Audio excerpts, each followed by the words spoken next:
தமிழக அரசியலில் தற்போது புதிய சர்ச்சை ஒன்று உருவாகியிருக்கிறது. தவேக வழக்கறிஞர் அணி விழுப்புரம் மாவட்ட இணைச் செயலாளரும் வழக்குரைஞருமான எம். ஞானசுந்தரி அரசு வழக்கறிஞர் நியமனத்தில் முறைகேடு நடைபெற்றதாக சென்னை உயர்நீதிமன்றத்தில் மனு தாக்கல் செய்திருக்கிறார். அரசு வழக்கறிஞர் பதவிக்கு தாம் விண்ணப்பித்தும் விதிமுறைகள் முறையாக பின்பற்றப்படவில்லை என்றும் நியமன நடைமுறையில் வெளிப்படைத்தன்மை இல்லை என்றும் அவர் குற்றஞ்சாட்டியுள்ளார். அவரது மனுவில் இடம்பெற்றிருக்கும் மிக கடுமையான குற்றச்சாட்டு என்னவென்றால், விழுப்புரம் மாவட்டத்தில் அரசு வழக்கறிஞர் நியமனங்களுக்காக ஒரு பதவிக்கு 5 லட்சம் முதல் 30 லட்சம் வரை பணம் பெறப்பட்டதாக வழக்கறிஞர்கள் மத்தியில் தெரிந்து கொண்டதாக கூறியுள்ளார். மேலும் விண்ணப்பங்களை சமர்ப்பிப்பதற்கான கடைசி நேரம் முடிவதற்கு முன்பே தேர்வு செய்யப்பட்டவர்களின் பட்டியல் வாட்ஸ்அப் குழுக்களில் பரவியதாகவும் அதனால் தேர்வு நடைமுறையின் நம்பகத்தன்மை மீது சந்தேகம் எழுவதாகவும் அவர் மனுவில் தெரிவித்துள்ளார். இந்த குற்றச்சாட்டுகள் தற்போது சென்னை உயர்நீதிமன்றத்தின் பரிசீலனையில் உள்ளன. இதுவரை எந்த நீதிமன்றமும் இந்த குற்றச்சாட்டுகள்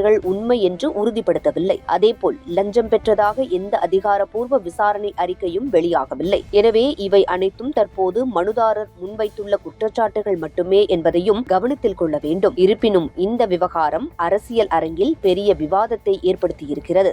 ஊழலற்ற ஆட்சியை வழங்குவோம், வெளிப்படையான நிர்வாகத்தை உருவாக்குவோம் என்று வாக்குறுதியளித்து ஆட்சிக்கு வந்த தவேக அரசின் மீது ஆட்சி பொறுப்பேற்ற சில மாதங்களிலேயே இவ்வளவு தீவிரமான குற்றச்சாட்டு எழுந்திருப்பது அரசியல் வட்டாரத்தில் பேசு பொருளாக மாறியிருக்கிறது. இது தவேக ஆட்சியை எதிர்கொள்ளும் முதல் பெரிய ஊழல் குற்றச்சாட்டா என்ற கேள்வியையும் பலர் எழுப்பி வருகின்றனர். ஆட்சிக்கு வந்து 2 மாதங்களிலேயே அரசு வழக்கறிஞர் நியமனங்களை சுற்றி இத்தகைய குற்றச்சாட்டு எழுந்திருப்பது கவனிக்க வேண்டிய விஷயம் என்று அரசியல் விமர்சகர்களும் பத்திரிகையாளர்களும் கருத்து கூறி வருகின்றனர். அதே நேரத்தில் இந்த விவகாரத்தில் உண்மை என்ன என்பது நீதிமன்ற விசாரணை மற்றும் அதிகாரப்பூர்வ நடவடிக்கைகளின் மூலமே உறுதியாக தெரியவரும் என்பதையும் அவர்கள் சுட்டிக்காட்டுகின்றனர்.